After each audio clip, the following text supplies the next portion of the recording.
नमस्कार मंडळी, आज मी हा डोशाचा तवा ऑनलाईन मागवलेला आहे ॲमेझॉनवरून आणि मी याची सगळी माहिती तुम्हाला नंतर देईलच। माझ्याकडे नेहमीच डोसे असतात तर ॲल्युमिनियम वापरायला नको सतत म्हणून मी तो तवा घेतला आहे। आणि आज माझा मिक्सर बऱ्याच दिवसांपासून खराब झाला आहे, 2 वर्षांपासून खराब झाला आहे। तर आता मी तो घ्यायला गेली आहे। माझ्याकडे फूड प्रोसेसरच होता आणि मला तोच घ्यायचा आहे। तर तिकडे मला तसा मिळाला नाही, त्याची भांडी छोटी होती।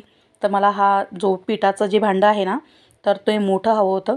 तर या दुकानात गेले मी, पण तिकडे त्यांच्याकडे नव्हतं म्हणून आता ते 2-3 दिवसांनी आणणार आहे। तर तेव्हा मी जाणार आहे आणायला, म्हणून मी काल नाही घेतलं।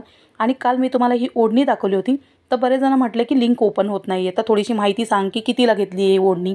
तर ही ओढणी मी 460 रुपयाला काहीतरी घेतली आहे। छान ओढणी आहे, कारण की मी गेल्या वेळी दिवाळीला मी पूर्वासाठी ओढणी घेतली होती, ती मला 1000 रुपयाला पडली होती। त्या मानाने ही खूप स्वस्त पडली आहे, छान ओढणी आहे।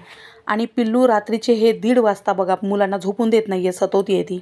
म्हणजे ती रात्रभर स्वतः पण झोपत नाही आणि तिचं म्हणणं आहे मुलांनी